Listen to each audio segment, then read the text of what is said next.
Yeah, I'll start right now. So welcome everyone to our monthly speaker series for positive parenting. We are at St. Luke's on the Lake Episcopal Church. Um, as you know, we try to do this every month, and this month we have someone who I consider a close friend, colleague, a fellow Howard University alum. Uh, Dr. Reyna Gilmore. I'll tell you a little bit about Reyna, Dr. Gilmore. Hopefully, I won't embarrass her.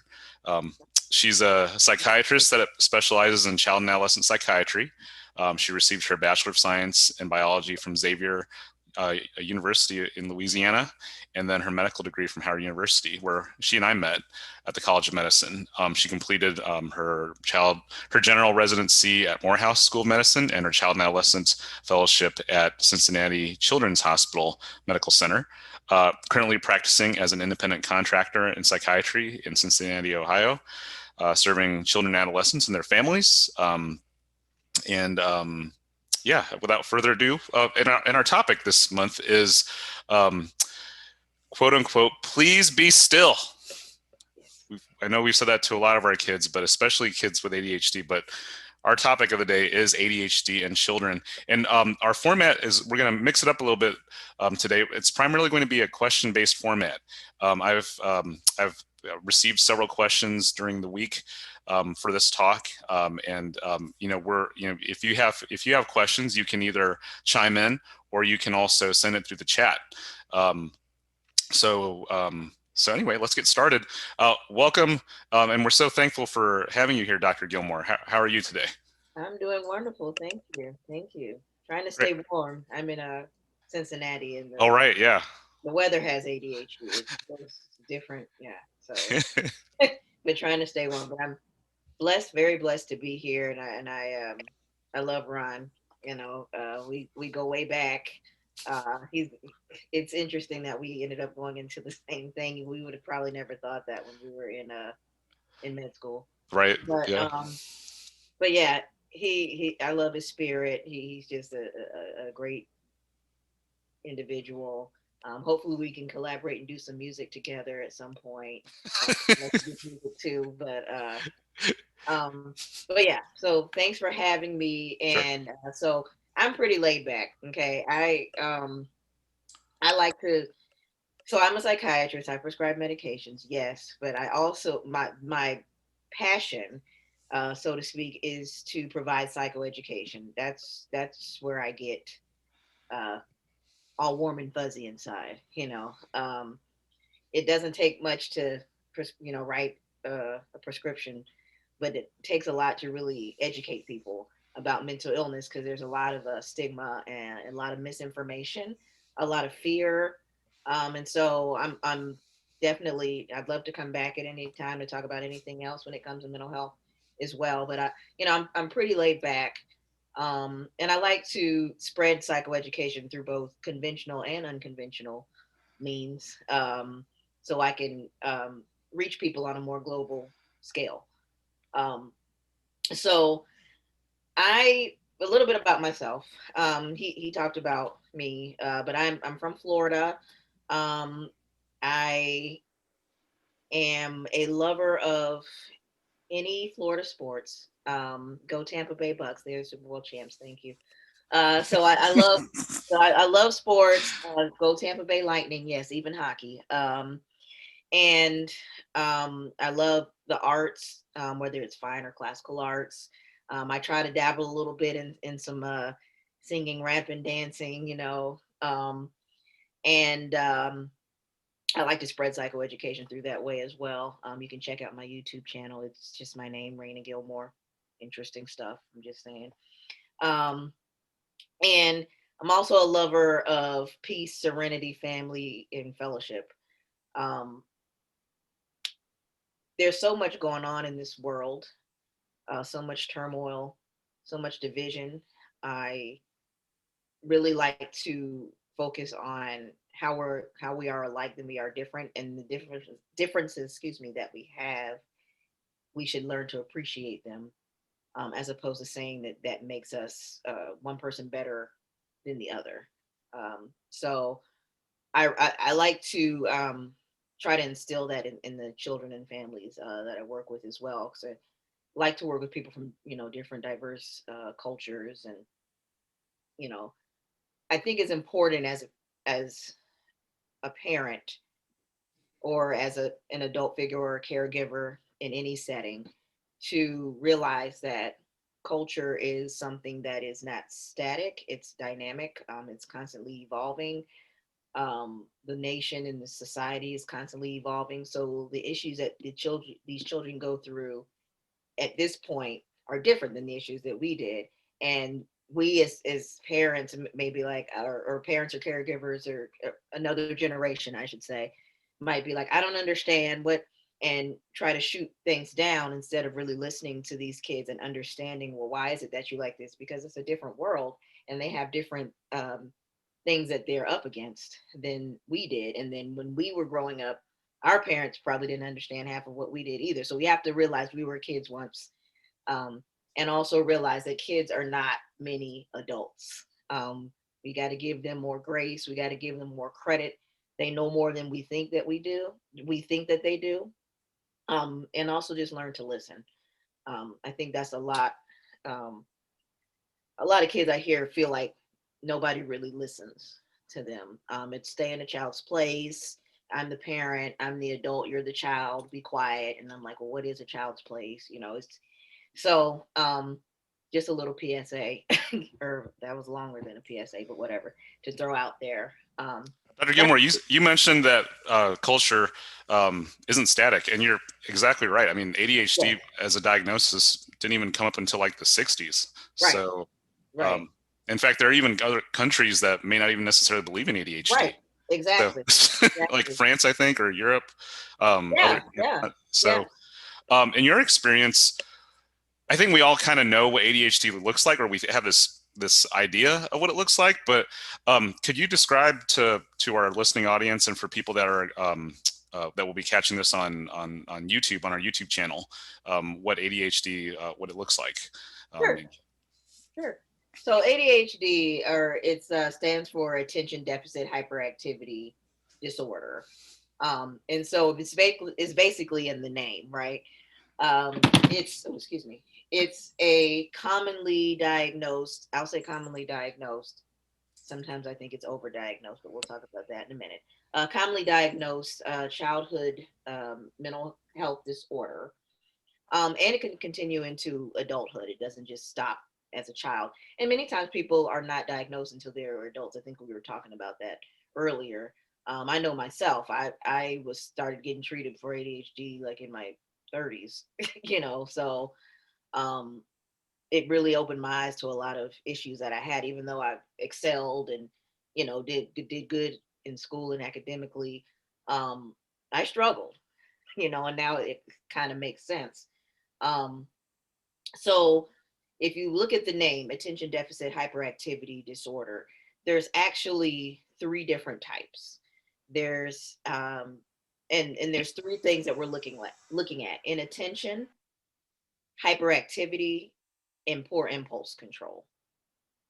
So you can have just inattentive type, and I think a lot of girls have this. They're not necessarily hyperactive or, well, impulsive. They definitely can be that, but hyperactive. So you can just have the inattentive type, which is formerly known as ADD. But it all falls under the umbrella of ADHD. You can have ADHD hyperactive impulsive type, meaning it's not necessarily the attention, but it's more the hyperactivity and the poor impulse control. Or you can have a combined type, where you have all three basically. Um, and it affects it's a medical diagnosis. I know many times we say mental and medical, and they separate the two, but mental health disorders are actually medical disorders. So I think it's important to say that it's actually something that they have found, under functioning frontal lobe, where it was where you have your executive functioning. So what's executive functioning? Learning, processing, understanding, planning, organizing, behaving. So if you think about someone who is deficient in that lobe, and have issues with that executive functioning, they're disorganized, they have behavioral issues, which can lead to issues with learning, processing things. And when you can't process well, you're not understanding. Um, Planning, yeah, right. So um, what the goal is when we're managing ADHD is to help people in those areas so that they can be better in those areas. And I will say it's important to catch it early because especially when you get to the poor impulse control, sometimes it may be something that's minor as a child, but as they get older, it could get into more serious things that could have legal implications. And people are not gonna, the police or someone or a peer or someone who doesn't know you is not going to say, "Hey, can I see those Vanderbilts before I decide what to do with you?" No, they're going to be like, "Oh, they're delinquent. They're not. They need to be in jail. They need to be, So I mean, you see a lot of these people who end up in You remember the jail, password to your phone? end up in just in Oh places wait, you're they shouldn't be. So it's important that you um, diagnose it early. I think another thing though that really gets missed is that ADHD, in order for someone to have ADHD, it has to occur in more than one setting. I think that gets missed a lot because many times, so home, school, daycare, the store, grandma's house, whatever. So many times, so if there's a child that may have issues at home, but may not necessarily have issues in the school setting, there may be something environmental or something going on in the home or something that's missing in the home that they may have at the school. Um, and vice versa. If they do bad at school, but they do fine in the home, it may be, you know, um, something within school that's a issue with them. So it's important to know. I think schools, they don't know, and I don't blame teachers or anybody. I don't think anybody's at fault here.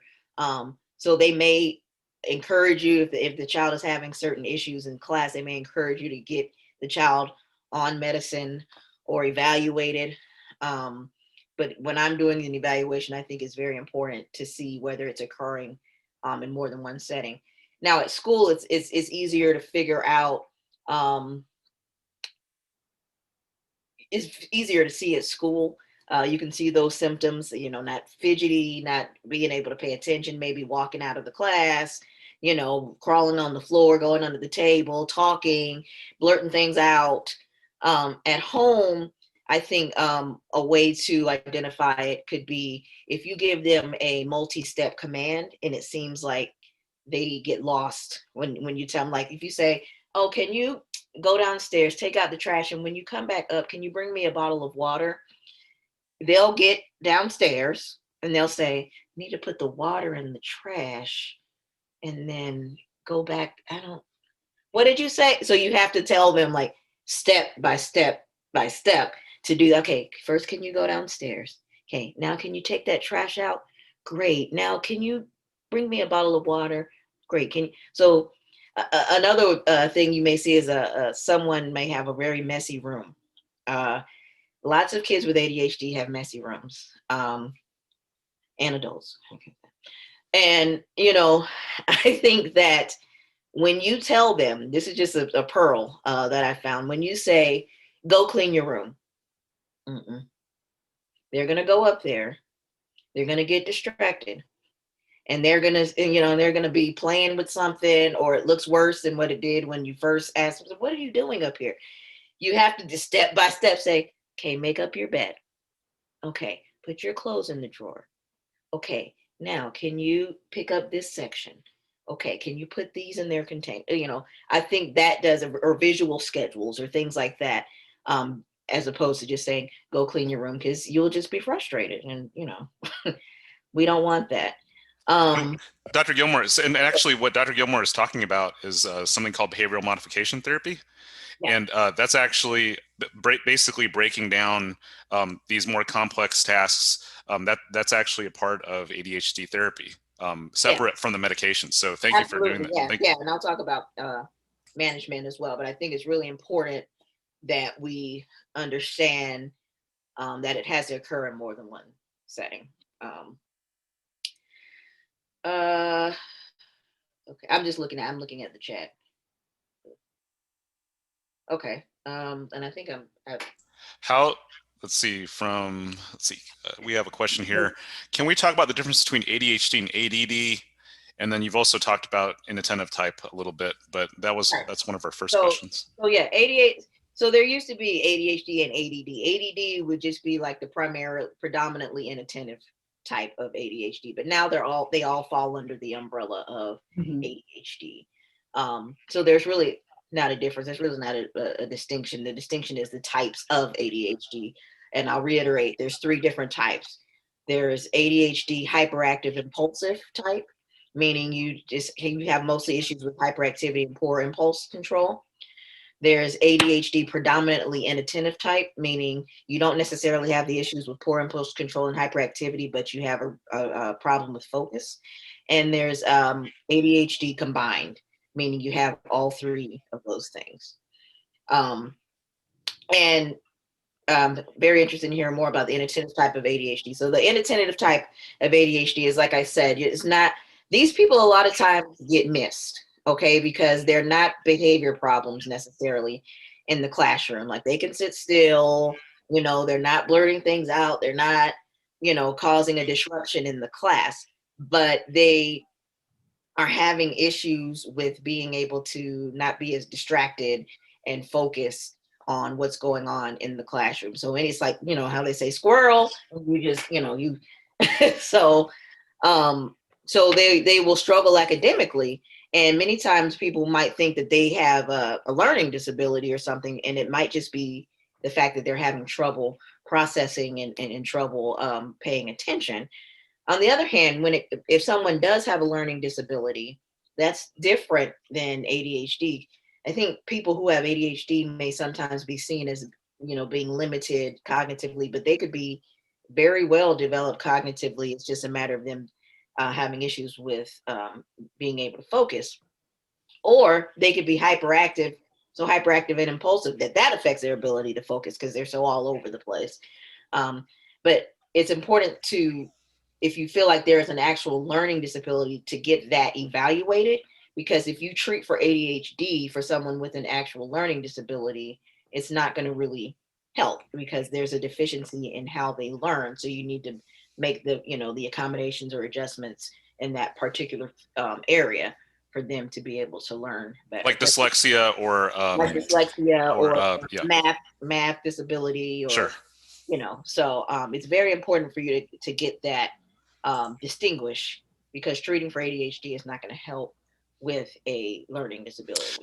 Dr. Gilmore, so how do you distinguish between ADHD and what others might feel is age appropriate behavior? Right. Yeah. So this is where it gets tough, right?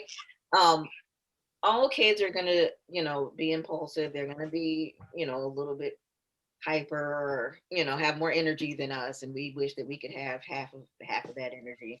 Um, so I think it's when it's interfering with their ability to function.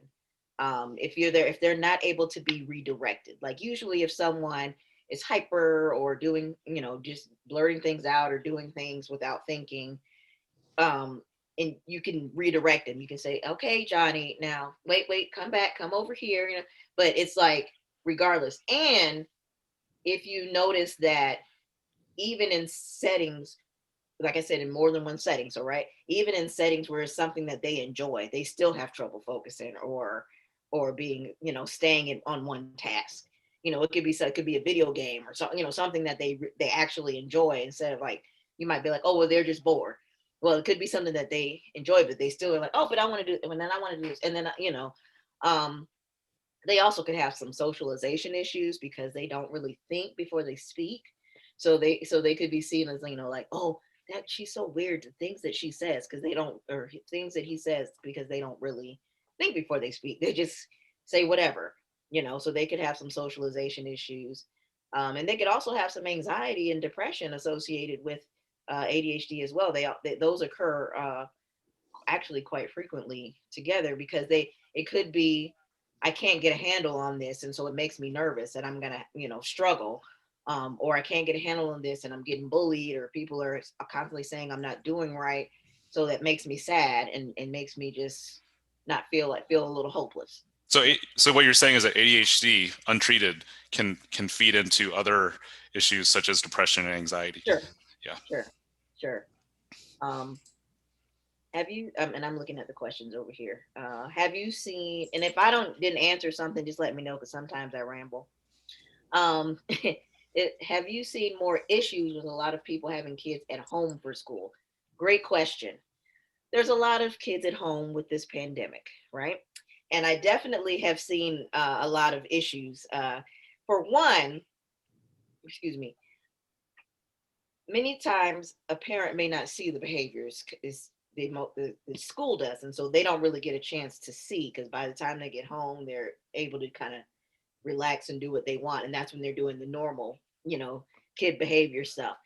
um, I think these kids being at home has allowed some of these parents to see what the teachers have been seeing, and say, oh, okay, because I tried to sit down and work with this person, work with him or her, and they will not be still, or they just are not focusing, no matter what. We turn off the TV, there's no distraction. We're at the kitchen table, and they're still just kind of all over the place. And that affects their ability to function to the best of their potential, which is what I tell a lot of the parents. So it takes a lot of patience. But definitely it does affect having issues, because we're not all teachers, as so it's hard for us to have to deal with that, and work and manage the other kids and manage our own lives, which probably falls at the bottom. So um it's okay to ask for help. That's something else I want to say. I think many times we're like, oh, this is my problem, these are my kids, I'll just have to deal with it, I'll handle it. But it's don't be afraid to ask for help, because there's people out there that can help. So I definitely have seen more issues with a lot of people having kids at home for school. Um, It kind Curious. of feed, Oh, go ahead. that kind of feeds into one of the other questions that came later on from Ann Moore. She says, how can you help them feel comfortable sharing what they're feeling or not feeling, or feeling so alone? Great question. I feel like I said, we don't really listen enough to kids. We just say that they're kids. They don't know much. They have to live life, and just listen to me. I'm an adult. I've been there. This all these kind of things that we tell our kids. Um, I think we need to do more listening. Like I said, allow the child to say how they feel, or what's going on. And I think if you are managing ADHD, that can help them to organize their thoughts better too, and talk about how they're feeling. So that's another reason why it's important for ADHD to not go unmanaged. So just provide a space where you're not constantly interrupting. I think I like to say that effective communication is when you hear, listen, and receive what the other person is saying. I think where the drop off is the receive part, because we'll be like, I heard them, I was listening. But as soon as you hear something that is like different from what you think, then you start thinking about your rebuttal, right? And so you stop listening. You're not receiving what the other person is saying, so you miss a lot, and they know that. They know, and then they'll shut down, and then they won't really have a place where they can talk about how they feel. And the schools, I don't think, teach kids how to talk about feelings and things like that. They have your reading, writing, arithmetic, right? But there's not a lot of I think more schools are doing it now, but there's not a lot of like emotional intelligence going on, teaching about emotional intelligence. It's all about intellectual intelligence, or academic intelligence. It's not a lot of emotional intelligence. So, and I said this earlier, before we started, that you don't have to be a therapist to be therapeutic for somebody. So, anybody, I mean, I'm sure there's plenty of people in the church, teachers, doctors, peers, neighbors. You can be therapeutic to anyone. You don't have to have certain letters behind your name to be there for someone, and be a listening ear for someone. So hopefully, That was so beautifully said, Dr. Gilmore. And what was it you said? About the receiving. You said it was like 4 So words. it's 3. So I say effective communication is where you hear, listen, and receive what the other person is saying, both Okay. ways.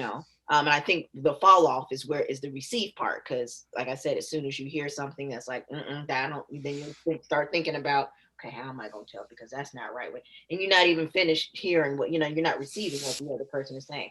Now, I didn't say agree.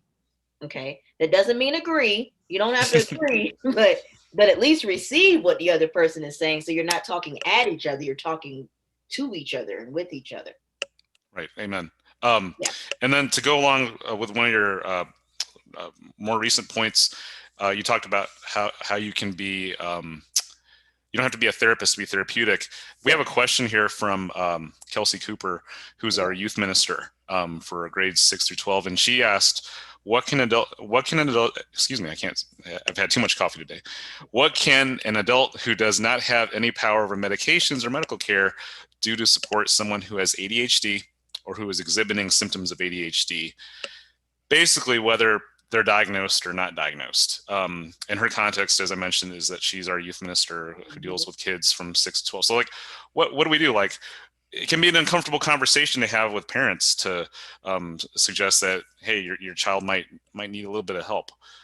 Right. And that's where I think that it's important that we have more talks like this and invite parents and stuff too, because I think there used to be a misconception that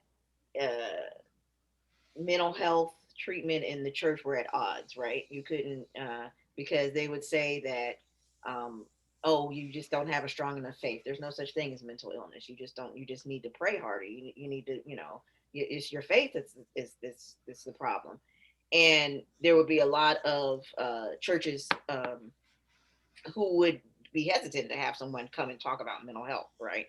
But no more is that the case. I've spoken for several churches, so I think we need to have more conversations about this. And really, all you can do is really have the conversation and refer them to somebody who can really have. Well, if there's not that person available, then coming to these kinds of sessions where you're getting the education, then you can facilitate that conversation or have that conversation, but also feel comfortable to refer them to someone who can give them more information. Education is key. It's all about education.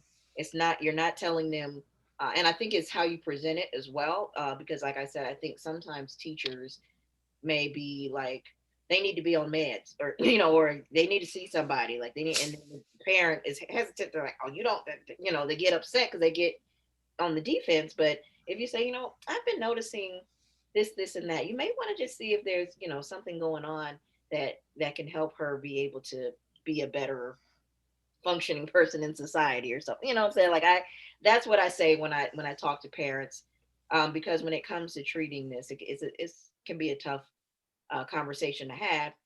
But I say, I just want the child to be functioning at their best potential.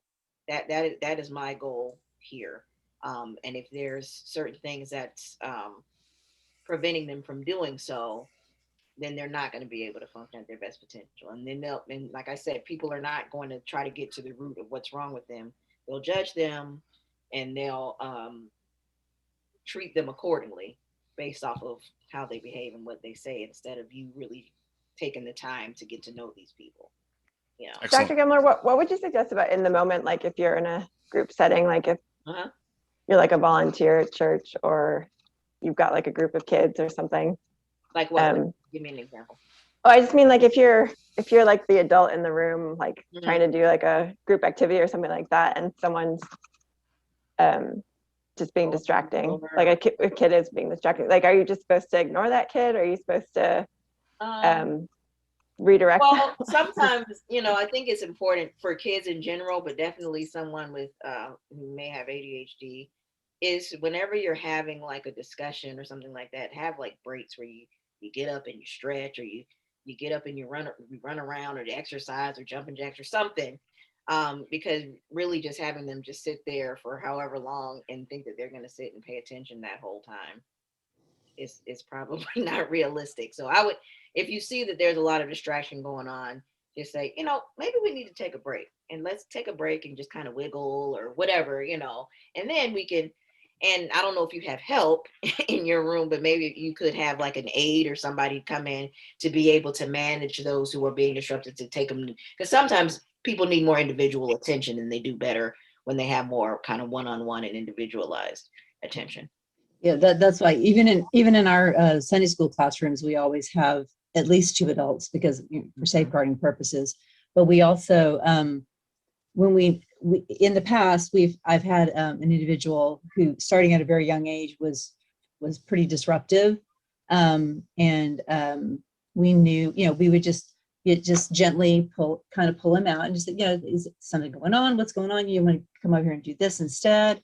And then talking to the parent. And that's where I think it's so important, is having that relationship with the parent, where you can say, hey, Bobby had a rough time today, and is that the kind of thing that we can do, as far as, keeping that communication with the parent? Sure. To make sure that they know. Yeah. And again, presentation is key. Like, yeah, you don't want to go and be like, he was bad today. Like, you know what I'm saying? No. Can't come back. No. Class, no more Sunday school for him. The devil is in him, and he needs to be exorcist. An exorcist. Like, we don't want to whether he has the devil in him or not. We and still he love might him, have I don't know, but I'm just saying, like, it might not be received well if you come at them that way. But Gotta compose myself for a second there, Dr. Gilmore. because you know how I am. Oh my goodness.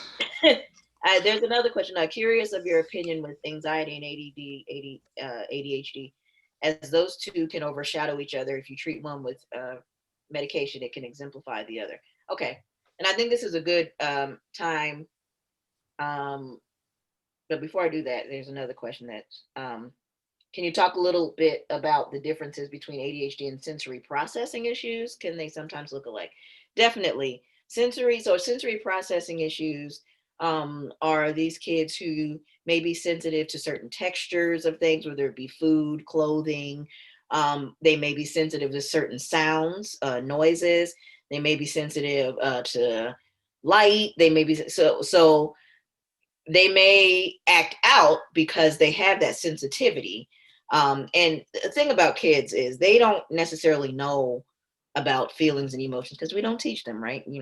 Stop doing that. Stop crying. Stop that. Be quiet. And so all they know is there's something that's uncomfortable within them, and they need to find a way to get it out. So it might be screaming, it might be running, it might be throwing, it might, and so it is important to screen for that whenever you are looking at these behaviors.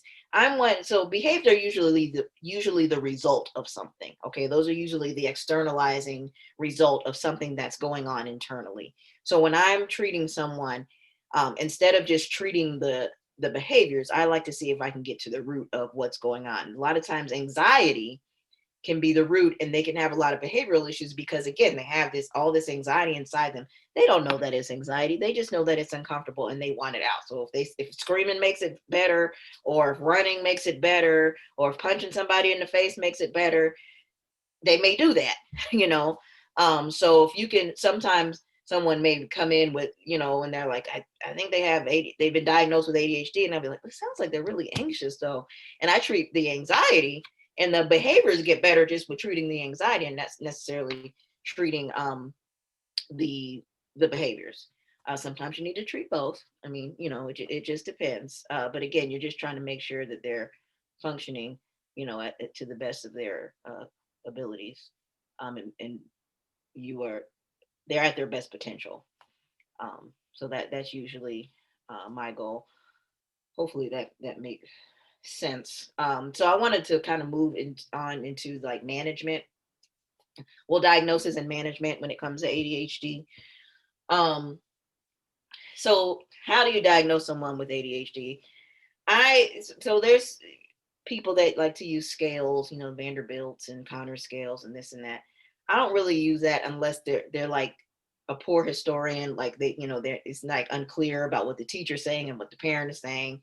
I might use it then if there's just some uncertainty, but sometimes those papers get lost or they never get back. The teachers don't fill them out, this and that. I can usually go just from my interview. Sounds like ADHD. Yeah, exactly. The teachers might have. So I just really just go off of my history. It's important to try to rule out any, sometimes people might get labs just to rule out any kind of abnormalities in lab work that may be contributing to behavioral issues. It's important to look at, any kind of medical contributions. Family history is important because there is a large percentage of children who, if their parent has had ADHD or has ADHD, they will as well. Not always, but so it's just being, having a comprehensive history and physical, looking to see if there's any kind of, well, I don't know if you all remember the Jungle Book, but there is a song called The Bare Necessities, right? And you have to make sure the child has their basic needs met before you can start diagnosing them with stuff, right? If you look at Maslow's hierarchy of needs, right? At the bottom of the pyramid, it's your physiological needs. So food, shelter, sleep, getting enough sleep, all of those things. If that is out of whack, then you're going to have all kinds of issues, So can we first, I think a lot of times we don't realize like these environments that these kids may be coming from, they may not be getting enough sleep. They may not be getting enough nutrition or good nutrition.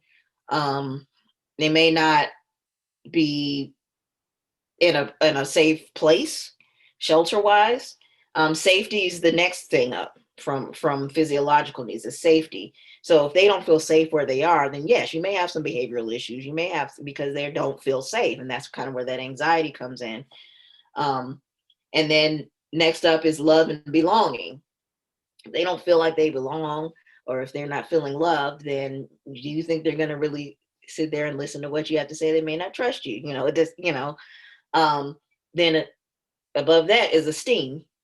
And so if they are eating right, sleeping right, they feel safe, they have that love and feeling of belonging, then they can feel better about themselves, start building that self-confidence. Self-confidence plays a big role too when it comes to behaviors. And then the highest point is self-actualization. And that's kind of like where your morality and all that kind of stuff comes in, and productivity and all that. That's where we want to get to, but there's a lot of people who haven't made it there yet and probably won't.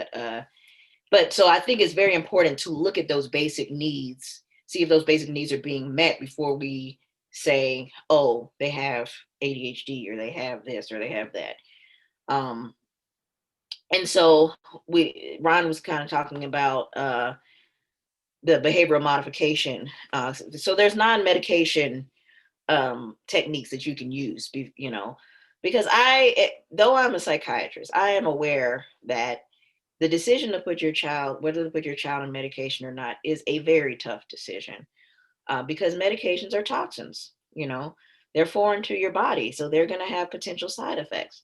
So you really want to be able to be well informed before you decide to put your child on medication. I will say, just based on my training and stuff, when I first would have parents say, no medication stuff, I would get a little offended, but then I had to be like, no, it's not about me. You got to realize, like, this is a tough decision to make. So I understand that. And I often say, when it comes to ADHD, what studies have shown is that medication is the most effective depending on the severity of the ADHD. Some kids with milder ADHD, there are some behavioral modification techniques and organizational techniques and things that they can do, therapy that they can do in order to function and manage. But some people, despite all of that, or in order to make those other techniques more successful, they may need some medication. And when it comes to medication, there's two different classes of medication that are typically used when it comes to medication for ADHD. There's your stimulants and your non-stimulants. Okay. Stimulants are usually first line. The good thing about stimulants, I think, the good thing about stimulants is they work fast and they're in and out of your system. So it's not like you have to wait for them to build up to know whether it's going to work or not. You're going to know, like you'll see right off, and we like immediate gratification, right? So you'll know right off, whether that's going to help or not. And they're in and out of your system. You'll know when they've worn off. I'm quite sure you'll know when they've worn off.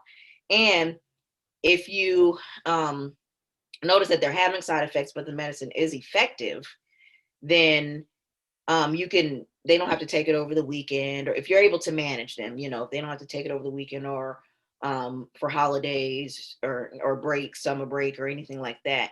What I will say though is if they're on an extended break, to start giving it back to them maybe like a few days or a week before, just so their body gets back used to it, instead of waiting until they go back to school to give it back to them if you're gonna take a break. But it's not gonna cause any permanent brain damage or things like that. There's a lot of stuff that's out there that people will say when it comes to the medication. And again, you have to look at the risk versus the benefits. If the benefits outweigh the risks, then hey, you want them to be the most successful that they can be. And if that's a tool or a supplement that can help them to do that, then that's kind of how I get people to look at it. Because you don't want it to, one day for it to be mandated for them to take it, as opposed to you having a choice in the matter. So the stimulants, there's two different classes. There's methamphetamine and methylphenidate. Don't think that you're giving your child meth. I mean, you are, but it's regulated, so it's okay. But there's two different classes, and then you also have extended release formulations and immediate release formulations. Some kids will burn through medications really fast, so they may need more frequent dosing. Some of them may not, so they just giving them an extended release may work. But that's just something you talk. I mean, I'm not going to go into like specifics like that, but that's just something you kind of talk with the professional about. And I can answer any specific questions if anybody has any. Dr. Gilmore, what are some reasons that parents tell you that they don't want their kids on medications? Because they feel, well, sometimes it's, I knew so-and-so who took Ritalin and they went crazy, or like the anecdotal stuff, stuff that they may see on TV, or feeling like this is going to affect them for the rest of their lives. It's going to have long-lasting effects. If you watch Dr. Phil, he may have said something. I don't like Dr. Phil, so I'm just going to throw that out there. But not wanting their kids to be zombies, not wanting their kids' personality to change, because there could be side effects. So wanting to try all other aspects before putting their child on a medication. So those are some general reasons why people will say that. I have another question. How can you assist your child in school where there is not an IEP in place? Was told his grades are too high to warrant the need. Let me tell you about IEPs. Okay. Grades have nothing to do with the child being in special ed or an IEP, just because I'm an educator, so just so you know, has nothing to do with their academics. Thank you. Whoever told you that, whoever asked that question. Thank you. Thank you. That's, that's kind of where I was going to go. And what I've seen, my experience has been parents who have more knowledge about the educational system and can, and if they can get like an educational advocate or something, the schools have a different way of having that meeting. Like if they see that you come equipped with some knowledge, then they're like, oh, okay, they know something. Let me go and just plan, then they really have to do it. But if you just in there and just like, but they need an IEP and you don't really have anything to back it or don't really have the knowledge, they will give you the runaround, because that's extra work for them, they will give you the runaround, and it doesn't have anything to, like she said, it doesn't have anything to do with your ability, your cognitive ability. You could still get good grades, but you could still have struggle, and if you could have certain accommodations, can make you do even better, So you have to be persistent. And I think what I found is the parents who are more, but they don't know this. It's not that there's a good parent or bad parent. It's the ones that know that you have to be more persistent and you get some supports, educational supports if you can. Or those are the ones who will actually get, you know, the IEP. There's another thing called a 504 plan. The thing with the 504 plan, where you can get accommodations as well. But the IEP is something that's like a legally mandated, so they have to follow the IEP. The 504 plan, I found that, and you can correct me if I'm wrong, whoever the educator is. The 504 plan, I found that some people can decide whether they want to abide by it or not. Is that? No, it's a state. It's a legal document through the Office of Civil Rights. So if you don't follow, follow it, the parent can actually sue the school. Oh, okay, that's good to know. Okay, it can go with that child even into their work because it has to do with it's covered by the Office of Civil Rights, and it's under the umbrella of SPED. So now what I will say is that in a 504, it says in the paperwork the parent is not part of the committee that makes the decision, but they do have to give consent, which is very different than in SPED. Okay. In SPED, you are part of the committee. Okay. So. Okay. Thank you for clarifying. Thanks, Christy. That's really good information. Yeah. Thank you for clarifying that. So hopefully that answered the question. The grades are not an indication of whether someone could benefit from an IEP or not. So you have to just keep pushing and like I said, maybe look to see if you can get an educational support or advocate to go with you to some of these meetings and talk to these teachers.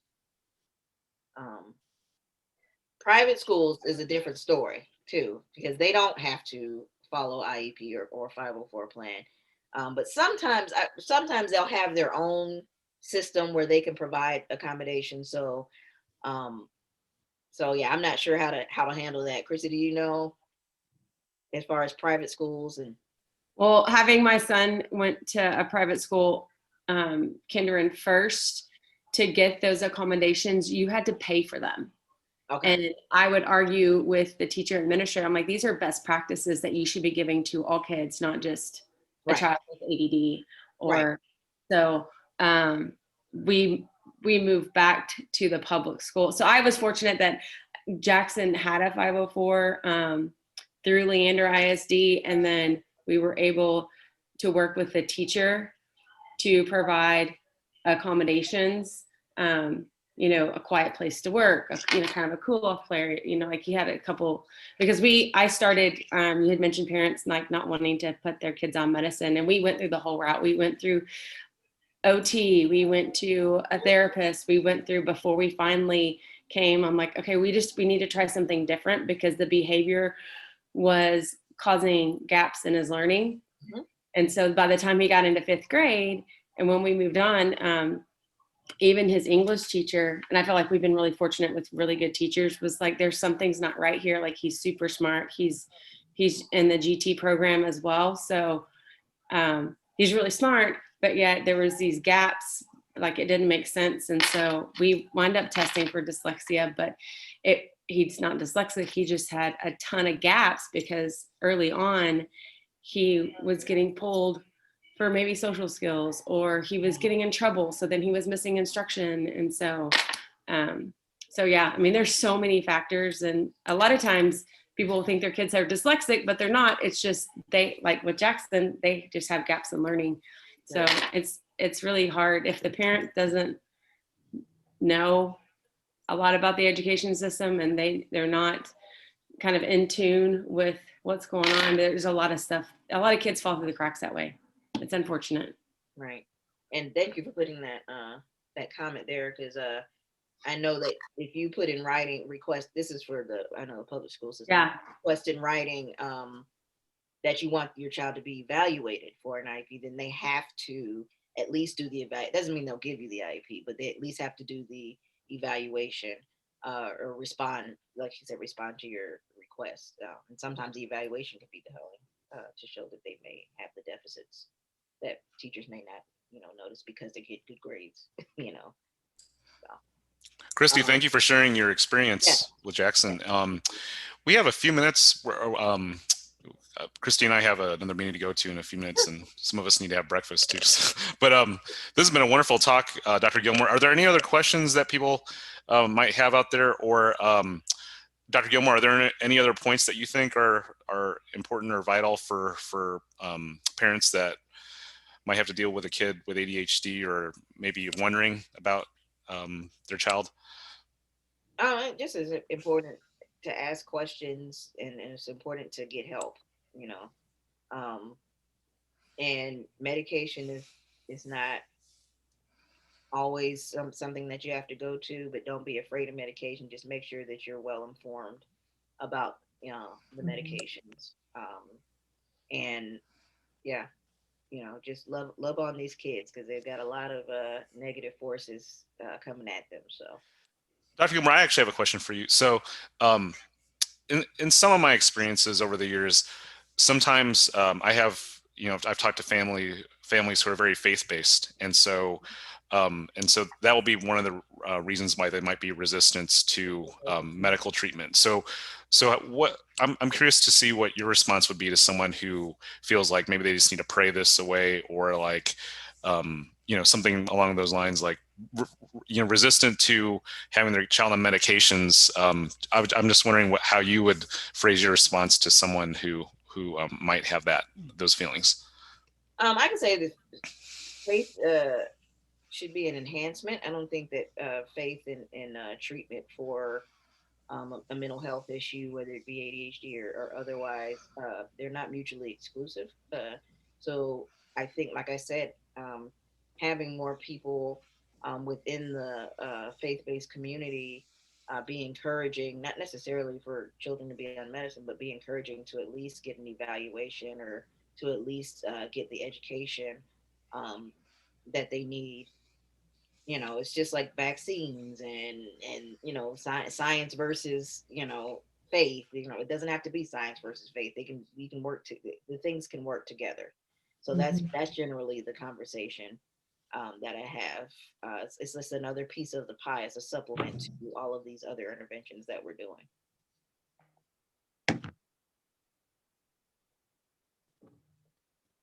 I'm talking with my microphone off.